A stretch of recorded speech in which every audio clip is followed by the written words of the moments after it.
Anak laki-laki rajin dengan blazer kotak-kotak menatap kosong, berpikir dia baru saja tidak sengaja menatap pantat seorang gadis dan masih memproses momen absurd itu. Di kelas, gadis ceria berambut pendek Rangka tersenyum cerah saat teman-teman memuji video lucu kemarin, mengingatkan mereka untuk memberi like dan menikmati reaksi mereka. Dari belakang seorang siswa lain, tiga gadis dengan bersemangat berjanji akan memberi like, mengobrol bersama sebagai kelompok yang kompak.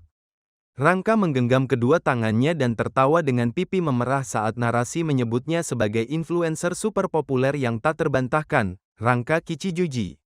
Sebuah montase menunjukkan Rangka berpose dengan gaya dan membuat tanda peace saat teks mencatat bahwa dia adalah streamer SMA terkenal dengan lebih dari 1 juta pengikut dan disebut sebagai siswi sekolah paling terkenal di Jepang. Dua siswa laki-laki bergosip di dekat jendela tentang tarian viralnya dan jumlah like yang gila, membanggakan bahwa mereka merasa terhormat berada di kelas yang sama dengannya, sementara anak laki-laki serius itu duduk sendirian. Anak laki-laki berkacamata itu menundukkan pandangannya dengan senyum tipis dan dingin, jelas tidak tertarik dengan keributan itu. Duduk sendirian di dekat jendela, dia menulis di buku catatannya, berpikir bahwa dia tidak membutuhkan like dan bahwa pengakuan orang lain hanyalah kebohongan kosong. Dilihat dari atas, dia membungkuk di mejanya sambil mengingat bahwa orang bijak tetap hidup selaras tanpa mengikuti secara buta, sementara orang picik hanya mengikuti kerumunan, merenungkan bahwa solidaritas sejati berbeda dari sekadar ikut arus. Di atas gambar feed ponsel, dia bertanya-tanya apakah mengejar tren, menonton film dengan kecepatan ganda, atau secara mekanis memberi like pada postingan yang tidak lucu bisa membuat hidup bermakna. Kembali di kelas, dia menyesuaikan kacamatanya dan dengan dingin menyatakan bahwa cinta adalah puncak dari ketidakefisienan, sementara teman-teman sekelas berbisik tentang sifatnya yang kutu buku dan selalu berada di peringkat teratas serta ketergantungannya pada buku referensi. Sambil menulis dengan percaya diri, dia dalam pikirannya mengatakan kepada teman-teman sekelasnya yang bodoh untuk menghabiskan hidup mereka di restoran keluarga atau karaoke sementara dia menjauhkan diri.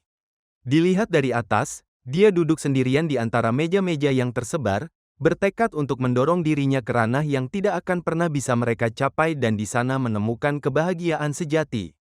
Sambil menunjuk dan membuat kacamatanya berkilau, dia membayangkan hari ketika mereka menyesal tidak hidup seperti dirinya, berpikir bahwa saat mereka mulai mengeluh semuanya sudah terlambat. Dari sudut rendah, tangannya yang terulur dan pose percaya dirinya memenuhi bingkai saat dia memutuskan bahwa begitu dia menjadi orang yang mulia, mereka sudah membuang kesempatan untuk menjadi seperti itu. Sebuah papan bertuliskan kantor kepala sekolah muncul saat sebuah suara di luar layar mengatakan Kiminaga seharusnya hanya bekerja paruh waktu, sementara narasi mencatat bahwa seharusnya memang begitu tetapi sesuatu telah berjalan salah. Di dalam, kepala sekolah yang glamor bersandar santai di kursinya dan dengan belak-belakan memerintahkannya untuk keluar dari sekolah, senyum santainya kontras dengan kata yang keras itu. Dalam close-up, wajah Kiminaga berubah panik, keringat mengalir saat dia berteriak atas ancaman pengusiran yang tiba-tiba. Pandangan melebar ke kantor yang rapi saat kepala sekolah, membelakanginya, menjelaskan bahwa sebuah laporan masuk tentang dirinya, mengingatkannya bahwa pekerjaan paruh waktu dilarang, dan memperingatkan bahwa jika tertangkap hukuman terberat akan berlaku, lalu bertanya apakah dia tahu. Dia menjadi pucat dan berkeringat, gagap dalam hati bertanya bagaimana rahasianya bisa terbongkar. Kepala sekolah menatapnya dengan penuh pertimbangan, mengakui bahwa tiba-tiba mengeluarkan siswa berprestasi tinggi seperti dirinya akan terlalu kejam bahkan baginya. Bersandar di atas mejanya, dia memanggil nama lengkapnya, Kiminaga Shikimi-kun, membuatnya berdiri kaku di pintu. Dengan senyum licik yang hampir menggoda, dia mengatakan bahwa sebagai kepala sekolah dia akan memberikan belas kasihan khusus hanya untuknya. Adegan berpindah ke sebuah gedung mewah yang menjulang tinggi saat syarat darinya bergema, memerintahkannya menjadi asisten rumah tangga yang tinggal di rumahnya. Di dasar gedung pencakar langit dengan tasnya, dia menatap ke atas dengan mata terbelalak, bergumam kagum betapa besarnya bangunan itu. Sebuah montase pikiran menunjukkan pekerjaan bersih-bersih dan kerja Gyudon di masa lalunya saat dia kagum bahwa tawaran dengan bayaran tinggi seperti ini juga bisa membuatnya menghindari pengusiran dengan melakukan pekerjaan rumah tangga. Profil seriusnya muncul dengan teks yang menjelaskan bahwa menghasilkan lebih banyak uang adalah yang terbaik baginya sekarang dan bahwa dia ingin membantu keuangan keluarga Kiminaga. Di interkom, tangannya mengepal saat dia memperkenalkan diri sebagai pekerja dari agen layanan rumah tangga, sementara seseorang yang tak terlihat bertanya siapa dia. Dilihat dari atas, dia berdiri di lobi saat suara seorang wanita menjawab, dan dia dengan cepat mengatakan bahwa dia datang karena pekerjaan itu dan bahwa dia bisa membuka pintu agar dia masuk sendirian. Tak lama kemudian dia berdiri di depan pintu lift di lantai paling atas, berpikir bahwa ini pasti lantai tertinggi dan bahwa tempat tinggal di baliknya pasti sangat mewah.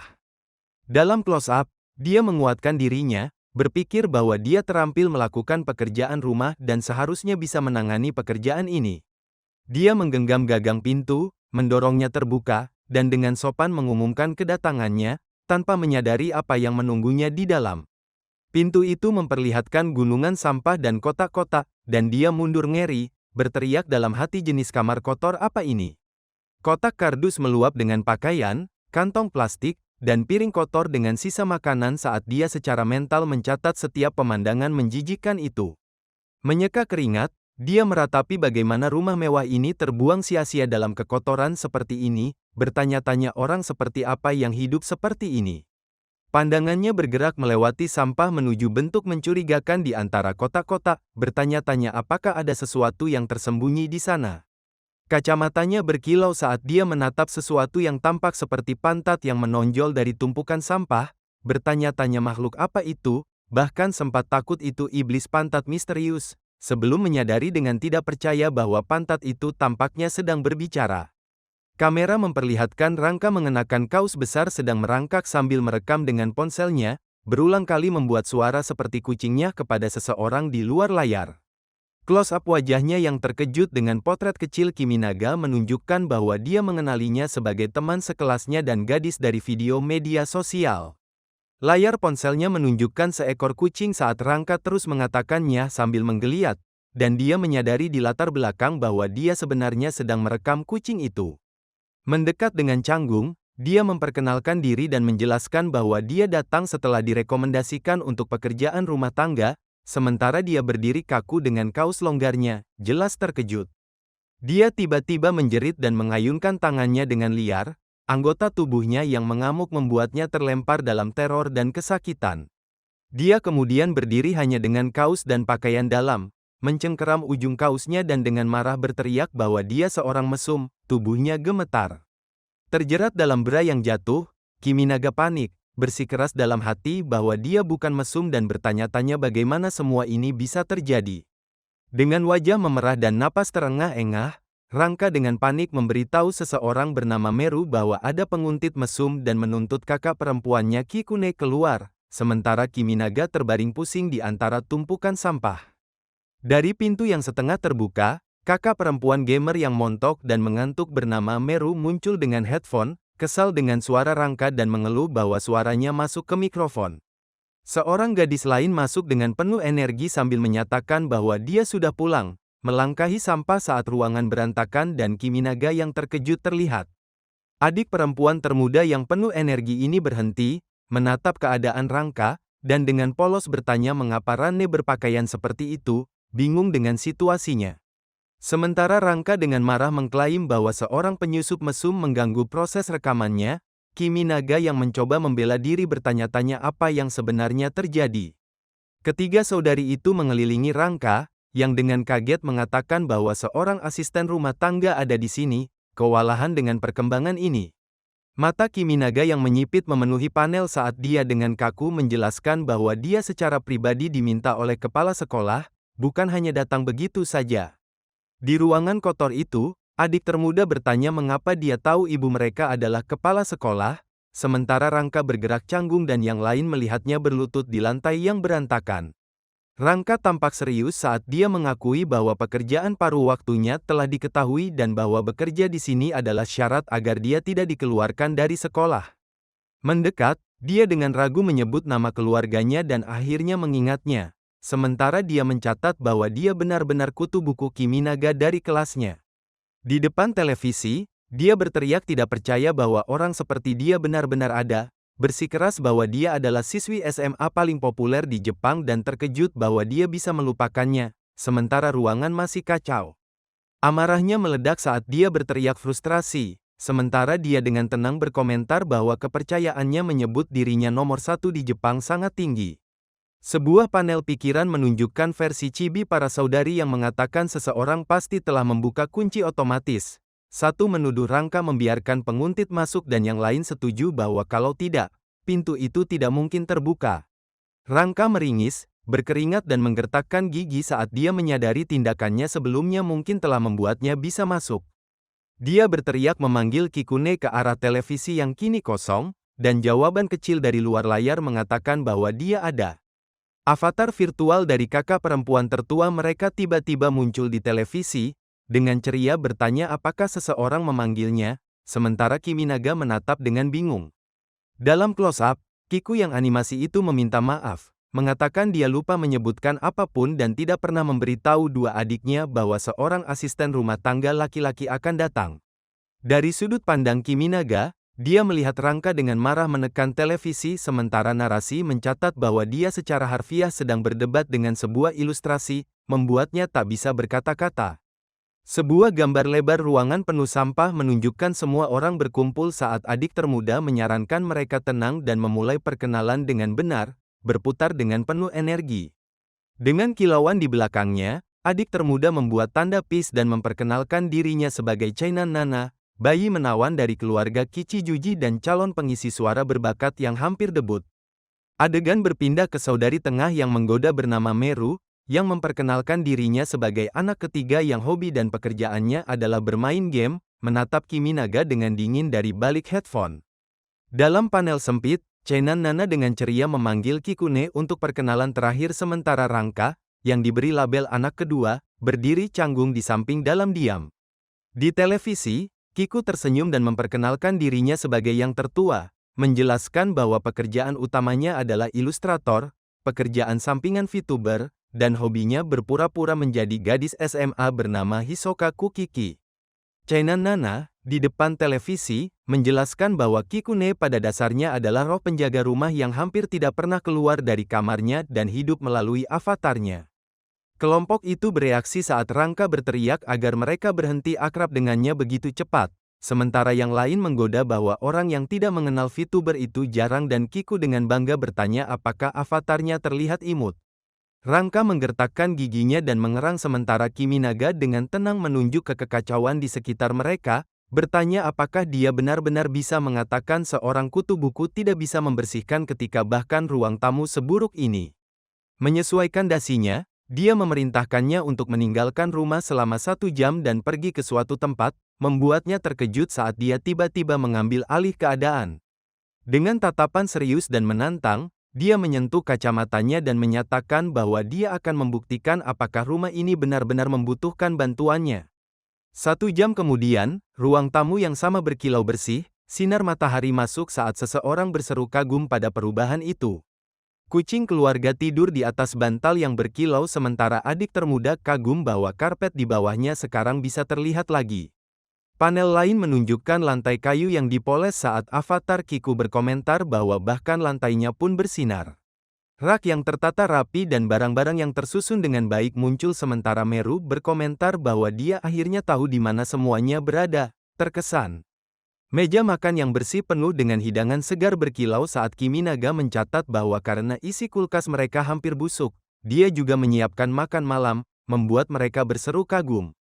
Memakai celemek dan kacamata, Kiminaga melipat tangannya dengan puas sementara para saudari makan dengan lahap, memuji makanan hangat dan lezat itu saat dia berpikir bahwa inilah yang seharusnya menjadi kehidupan manusia yang normal. Dalam close-up, dia menyesuaikan kacamatanya dan menjelaskan bahwa dia telah melakukan pekerjaan rumah sejak sekolah dasar dan bahwa keterampilan memasak serta membersihkan yang diasah dari pekerjaan paruh waktu sekarang membuahkan hasil. Rangka minum dari mangkuk dengan poni menutupi wajahnya, dengan enggan mengakui bahwa meskipun dia kutu buku, dia sangat kompeten dalam pekerjaan ini. Bahu Rangka bergetar saat dia mendengar yang lain menerima Kiminaga, dan dalam hatinya dia tiba-tiba memutuskan bahwa dia akan dipekerjakan dan bahwa hidup dengan makanan otomatis selalu menjadi mimpinya.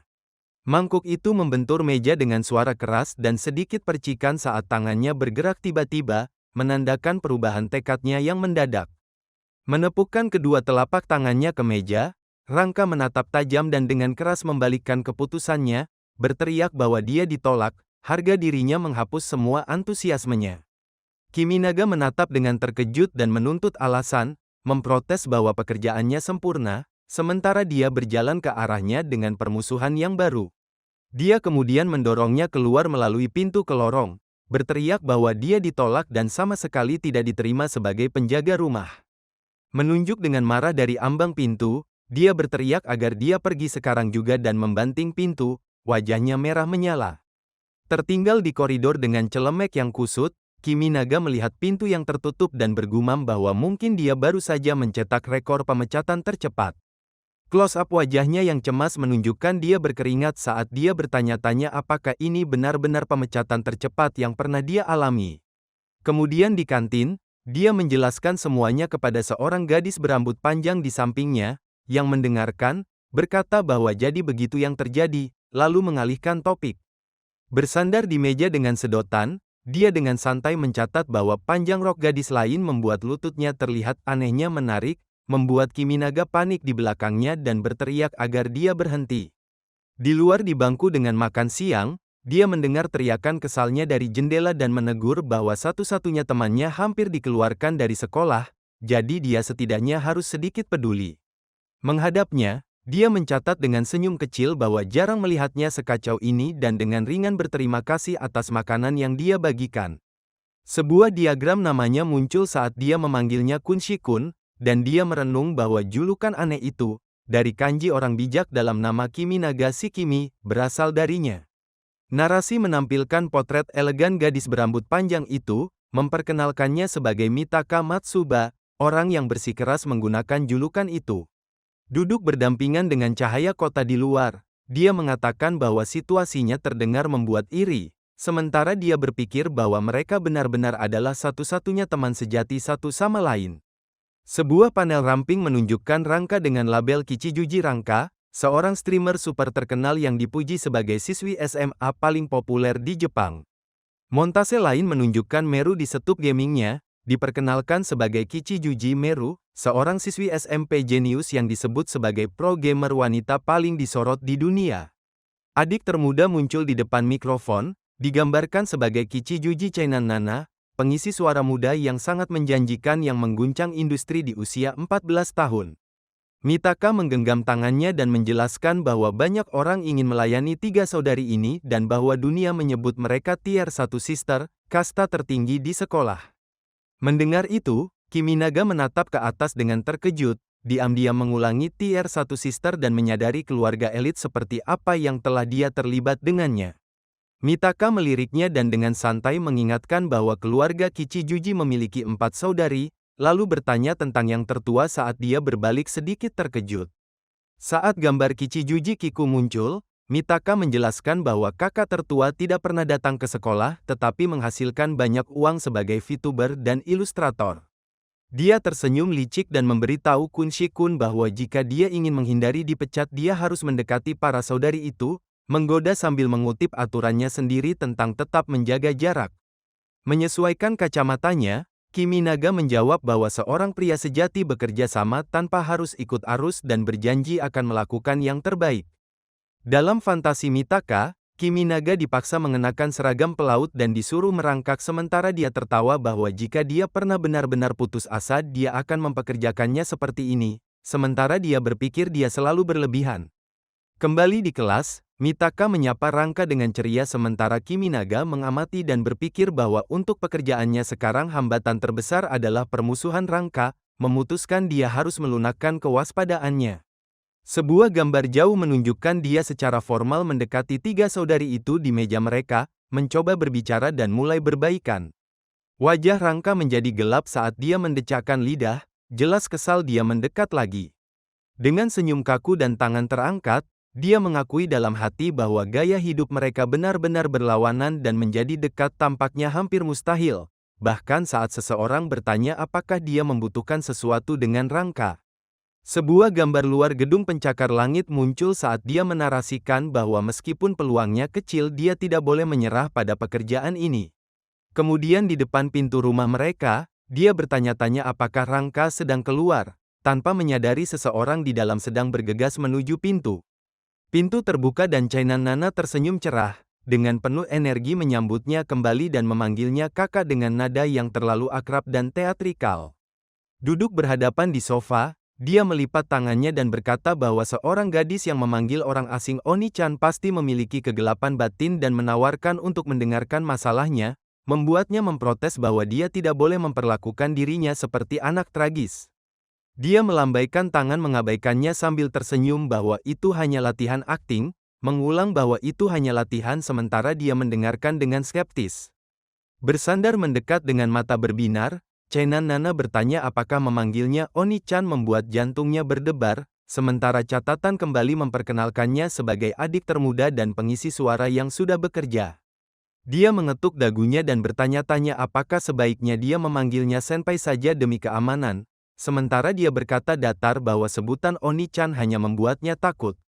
Dengan suara bernyanyi dia mencoba gelar baru itu, memanggilnya senpai sementara dia berkeringat di sudut melihat betapa cepatnya dia beradaptasi. Kiminaga menyesuaikan kacamatanya dan berpikir dengan sedikit lega bahwa setidaknya saudari ini tampaknya tidak memusuhi dirinya. Berjalan di lorong, dia menyerahkan cucian dan dengan santai menyuruhnya menangani tumpukan pakaian yang meluap, sementara dia berpikir bahwa jika dia bisa akrab seperti ini dengan yang lain pekerjaannya akan lebih mudah. Di ruang cuci dia mengangkat bra renda besar, terkejut oleh ukurannya, sementara China Nana mengintip dari pintu untuk melihat. Berbisik dari persembunyian, dia mengatakan bra F-cup yang sangat besar itu milik Merune, perkembangan yang aneh untuk siswi SMP, dan mendorongnya menunjukkan reaksi canggung khas anak SMA. Sebaliknya dia dengan tenang memasukkan bra itu ke dalam jaring cuci, membuatnya menjerit karena tidak ada reaksi sama sekali. Dia berjalan masuk sambil cemberut bahwa dia tidak bereaksi sama sekali, sementara dia menjelaskan bahwa dia punya adik perempuan dan tidak akan panik hanya karena pakaian dalam saat bekerja. Dengan wajah memerah, China Nana bersikeras bahwa dia hanya ingin melihat reaksi anak laki-laki sungguhan sebagai referensi akting, sementara dia bertanya apakah dia mencoba membuatnya bertindak tidak profesional hanya untuk hiburannya.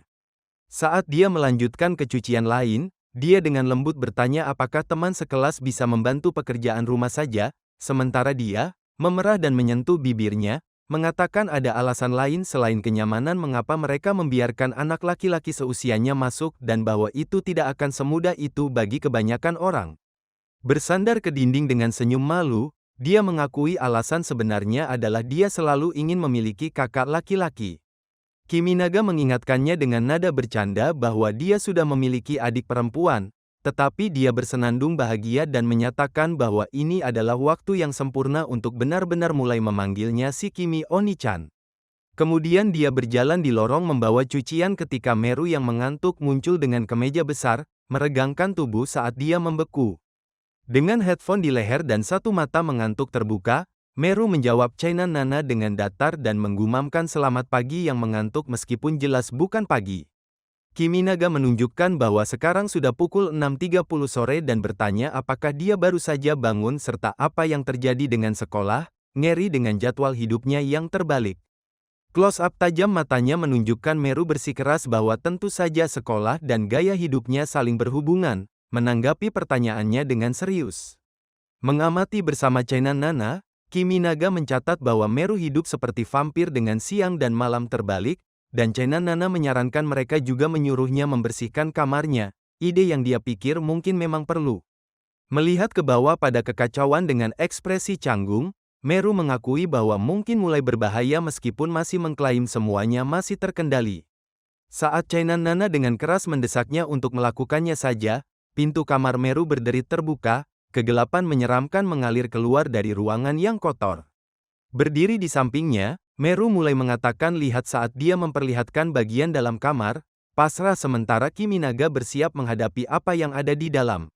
Di dalam, gunungan kantong sampah, kotak, dan kotak game menutupi hampir semua permukaan sementara dia mengklaim tempat itu tidak terlalu berantakan dan mengatakan dia sudah membuang sampah kemarin.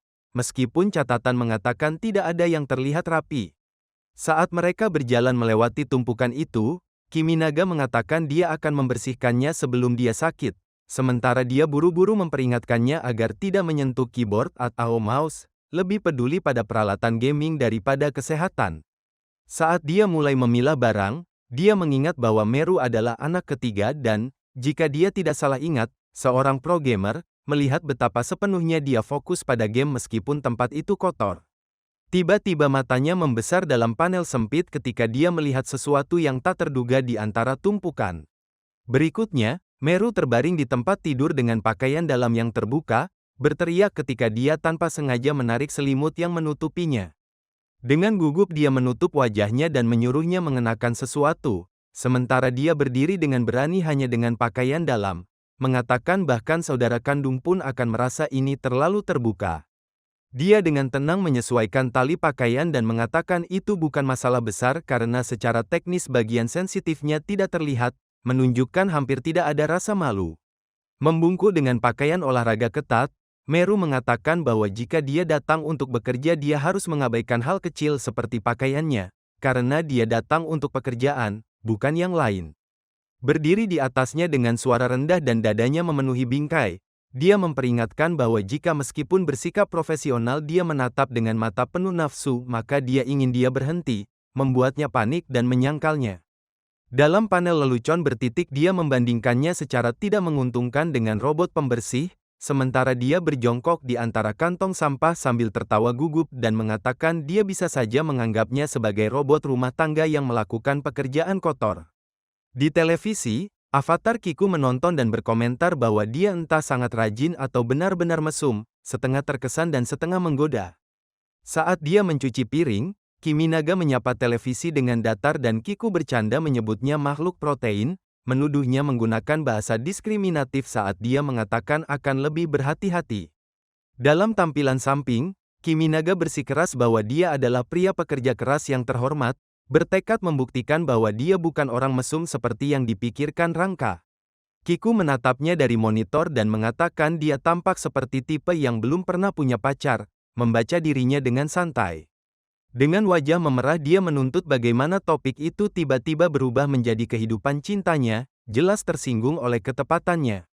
Di televisi Kiku melanjutkan, menyebutnya tipe yang mengklaim memiliki pasangan itu tidak ada gunanya meskipun belum pernah berkencan, sementara dia berteriak dari luar layar bahwa dia terus memelintir kata-katanya. Dia tersenyum dan mengatakan pria dengan tingkat kesadaran diri seperti dia mungkin justru cocok dengan Rangka, mencatat bahwa adik perempuannya juga sangat sadar diri. Sambil membawa nampan berisi cangkir, Kiminaga menjawab bahwa kebanyakan streamer yang dia lihat sesuai dengan gambaran itu tentang keinginan akan perhatian. Kiku membalas bahwa mungkin saja, tetapi Rangka kemungkinan juga memiliki sedikit kebencian terhadap pria, lalu bertanya-tanya keras apakah dia tidak menyukai pria meskipun dia bekerja sebagai streamer. Dengan wajah lelah dia menghela napas dan mengatakan dia tampaknya salah memahami streamer, membayangkan mereka sebagai gadis akun rahasia yang memohon validasi, yang sebenarnya tidak sepenuhnya benar. Kiminaga memprotes bahwa dia tidak berpikir sejauh itu, tetapi mengatakan tetap terlihat baginya seperti tenggelam dalam kegelapan rasa haus akan validasi. Sambil memberi isyarat, dia meminta VTuber itu menjelaskan mengapa orang menari rutinitas aneh di kamera atau mengunggah diri mereka bernyanyi ketika mereka bukan profesional. Kiku langsung bersemangat dan mengatakan bahwa singkatnya ekspresi seperti itu bertujuan membedakan diri dan menonjol di lautan konten, lalu dengan ceria mengatakan dia akan menjelaskannya secara sederhana. Sebuah montase stream dan postingan Rangka memenuhi layar saat Kiku menarasikan bahwa ekspresi diri dan keinginan akan validasi adalah cara untuk memperkuat keberadaan seseorang di zaman yang dipenuhi informasi. Berdiri di dapur, Kiminaga dengan tenang bertanya apakah Kiku menggambar ilustrasi karena alasan yang sama. Berbaring dengan kaos besar, Kiku yang asli mengakui bahwa dunia penuh dengan banyak hal namun tetap terasa membosankan, jadi manusia membutuhkan cara untuk mengisi waktu, seperti seni dan streamingnya. Membayangkan tembikar zaman batu, dia merenung bahwa manusia kuno mungkin serupa, mengisi waktu yang membosankan dengan kerajinan, dan Kiku setuju bahwa orang seperti itu tidak akan pernah bosan membuat tembikar Jomon. Masih belum yakin, Dia mengatakan dia belum sepenuhnya mengerti dan bertanya apakah pada akhirnya mereka semua hanya ingin dipuja, dan Kiku mengakui bahwa itu mungkin sebagian benar. Dia tertawa dan menyebutnya kutu buku yang tak tertolong, tetapi mengatakan bahwa bahkan jika mereka menginginkan pujian, memiliki gairah saja sudah sesuatu yang patut dihargai. Avatar Kiku mendekat ke kamera dan mendorongnya, sebagai seseorang yang pandai berpikir, untuk mempertimbangkan dengan hati-hati apa yang sebenarnya dibutuhkan Rangka sekarang. Ditinggal sendirian, Kiminaga menunduk sambil menyebutkan streamer, pengisi suara, pro gamer, dan ilustrator, bertanya-tanya bagaimana memahami apa yang benar-benar dibutuhkan orang-orang dari dunia yang tidak biasa seperti itu. Pandangannya jatuh pada kalender meja kecil di dekat televisi dan dia bergumam penasaran ketika sebuah ide muncul. Saat itu juga Chainan Nana dan Meru turun dari lantai atas sambil mengendus, dengan ceria mengatakan perut mereka sudah keroncongan dan mereka mencium sesuatu yang lezat. Melihat kalender, Kiminaga bertanya apakah mereka semua freelancer, dan mereka dengan samar mengonfirmasi bahwa memang begitu. Sambil membuka kalender, dia bertanya apakah mereka sudah menyelesaikan laporan pajak tahunan mereka, mengingatkan bahwa awal Maret hampir berakhir, membuat para saudari membeku. Kemudian Rangka pulang, memanggil dari pintu masuk, lalu berhenti ketika melihat sepatu Kiminaga dan berseru kaget bahwa pria yang sudah ditolak itu kembali. Kiminaga tiba-tiba memegang bahunya dan dengan mata serius menuntut agar dia menyerahkan struk belanjaannya. Dia juga bersikeras agar dia segera membawa dokumen potongan pajaknya, membuatnya terkejut dengan obsesinya terhadap pajak. Rangka tergagap, mengulang kata laporan pajak tahunan seolah baru sekarang benar-benar memahami maksudnya. Di depan laptopnya, Kiminaga memarahi para saudari karena tidak bertanggung jawab dan membiarkan hal itu terlewat ketika batas waktunya tinggal kurang dari seminggu, sementara Rangka menjadi panik di belakangnya. 3 orang yang menghasilkan uang itu berdiri berjajar dengan rasa bersalah, mengatakan mereka terus menunda, baru saja menjadi pro gamer, atau penghasilannya terlalu kecil sehingga mereka tidak repot mengurusnya, menunjukkan betapa tidak teraturnya mereka. Ketika dia bertanya tentang Rangka, dia mengakui bahwa sampai tahun lalu ibunya yang mengurus semua pajaknya. Mendengarnya, mata Rangka melebar karena malu dan kesadaran, lalu dia menghela napas bahwa jika terus seperti ini tidak ada dari mereka yang pantas disebut orang dewasa yang bekerja. Di tempat lain di kamarnya, sebuah tangan mengklik mouse saat dia selesai mengedit video baru dan mencatat bahwa yang tersisa hanya menjadwalkan unggahannya. Kata-kata Kiminaga bergema di pikirannya saat dia membandingkannya dengan kedewasaan, tegurannya tentang pajak yang belum dilaporkan berulang seperti gema. Rangka memaksakan senyum, mengakui dia benar namun tetap menggerutu bahwa ceramahnya terlalu berlebihan karena batas waktunya belum lewat. Bersandar lemah di meja kerjanya, dia kesal dan bertanya-tanya mengapa ibunya mengirim seorang pria ke rumah yang penuh dengan wanita muda.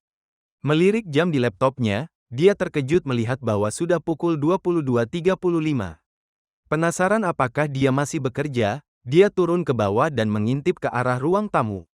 Dia menemukan Kiminaga tertidur di atas meja, tertidur di samping laptop dan kertas-kertas, lalu berbisik terkejut bahwa dia benar-benar tertidur. Melihat layar berhenti pada vlog liburan musim panasnya dengan pakaian renang, dia tersipu, menyadari bahwa dia sedang menonton video lamanya.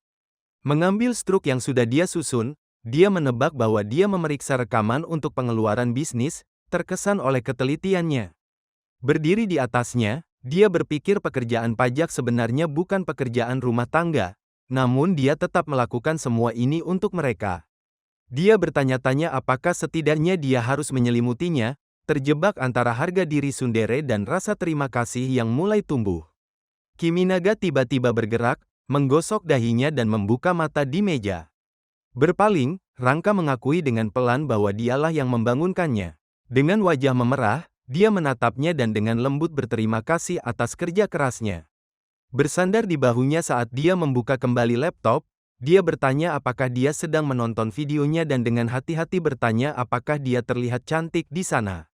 Dia kemudian tiba-tiba mengatakan bahwa dia tidak memahami setengah dari hal yang dilakukan para kreator, seperti tutorial makeup yang hampir tidak berubah, tarian yang ditiru, dan rutinitas pagi yang tidak penting, mengakui banyak hal terasa tidak masuk akal baginya.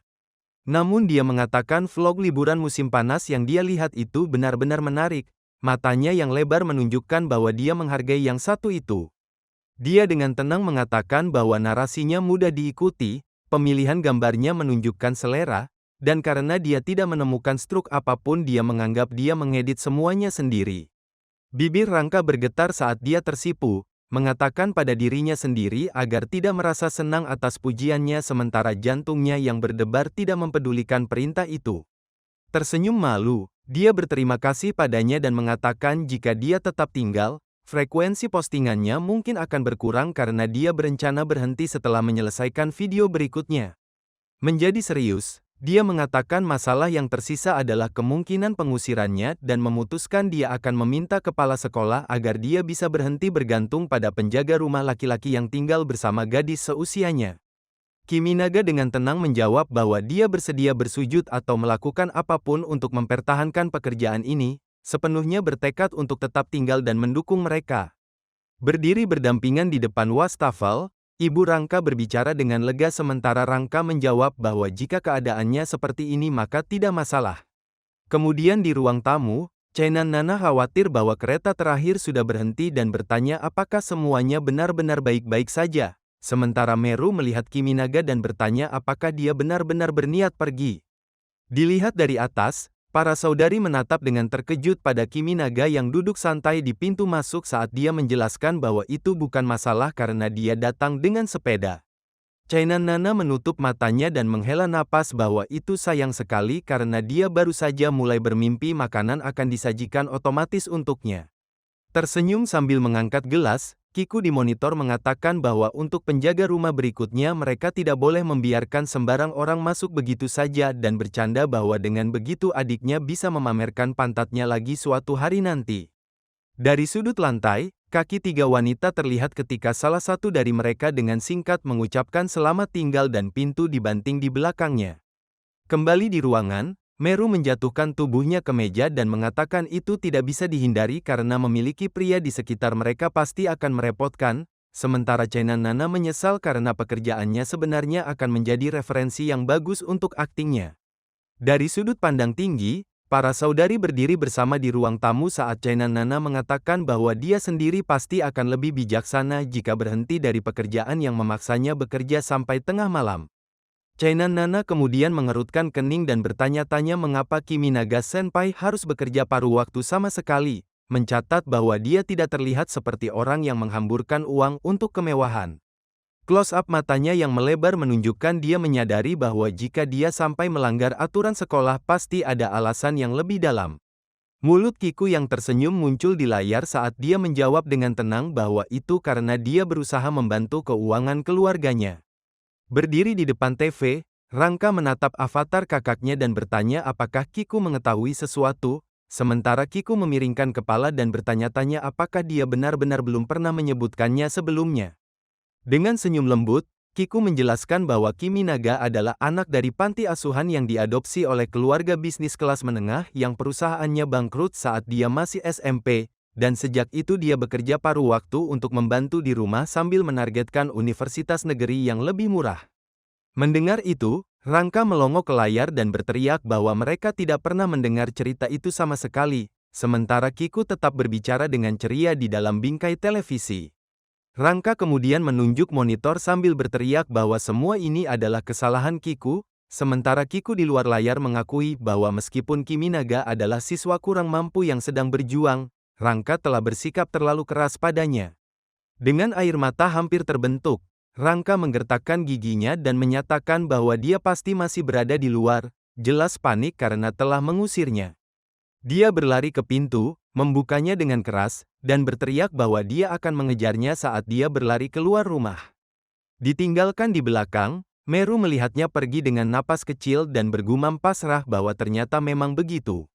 Berdiri bersama Chainan Nana, Meru menatap ke arah pintu keluar dan mengatakan bahwa ternyata dia sama seperti mereka, seseorang yang berjuang di jalannya sendiri.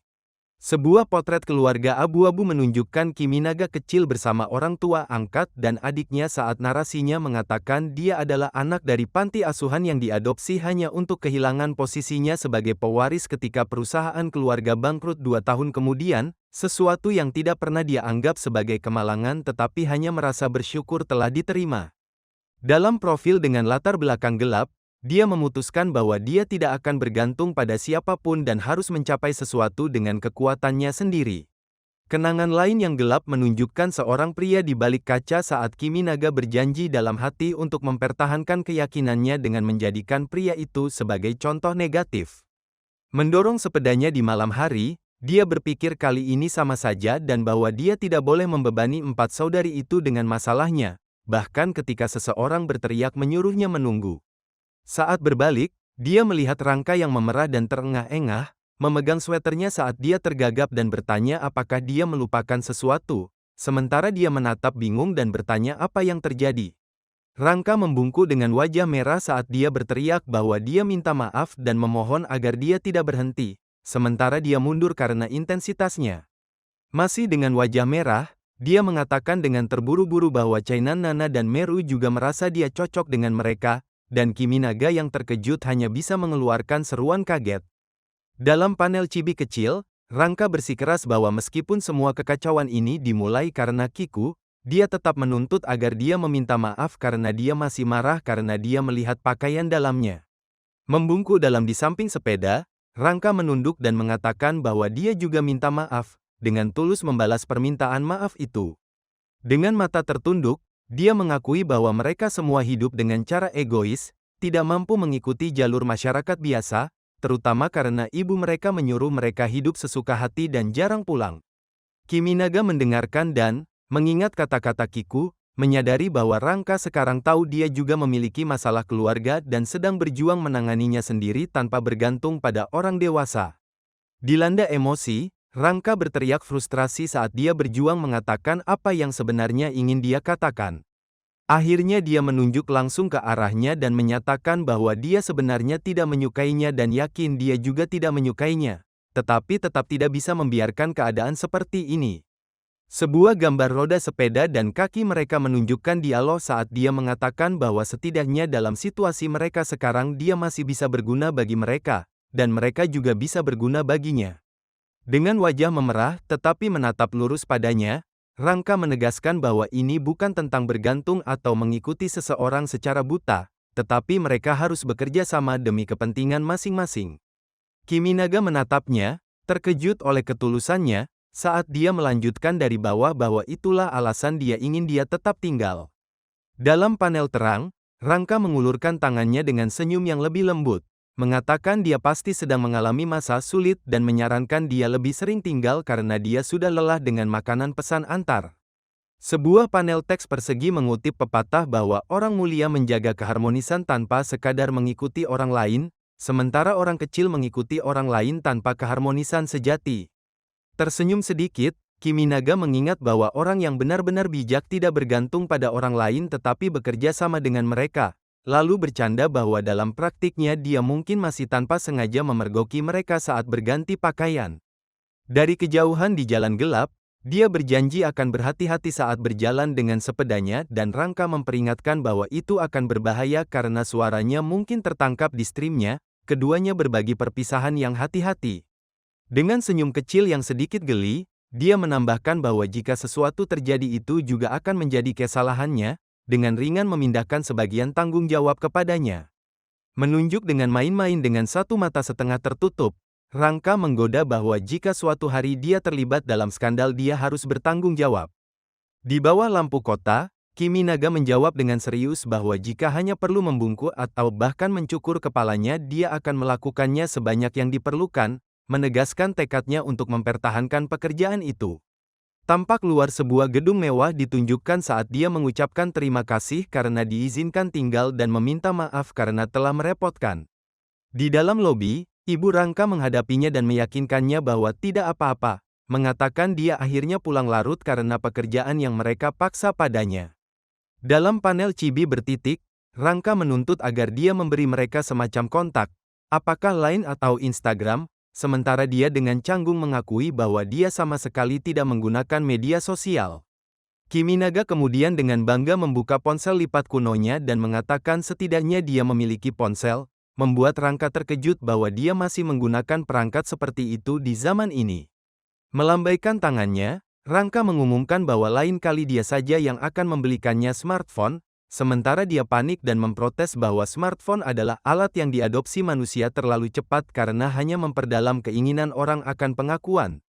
Dia akhirnya bersikeras agar dia cukup memberikan nomor telepon dan alamat emailnya untuk saat ini, berjanji akan membagikan informasi itu kepada yang lain nanti. Keesokan paginya, Kiminaga mengendarai sepedanya di jalan yang tenang dalam udara pagi yang dingin, berpikir betapa menyegarkannya udara pagi itu. Melihat ke atas pada gedung tinggi yang memantulkan langit, dia merenung bahwa tidak lama lagi rute perjalanan ini mungkin akan menjadi bagian biasa dari hidupnya. Saat mengayuh, dia merasakan ponsel lipatnya bergetar dan memeriksa layar, bertanya-tanya apakah pesan baru itu dari Kichijoji dan melihat bahwa itu berasal dari alamat email yang tidak dikenal. Saat membukanya, dia terkejut melihat foto dirinya yang tampak bahagia dikelilingi oleh 4 saudari dengan keterangan yang bertanya apakah kali ini dia akan memilih mereka, dan dia bertanya-tanya apa arti foto itu sebenarnya.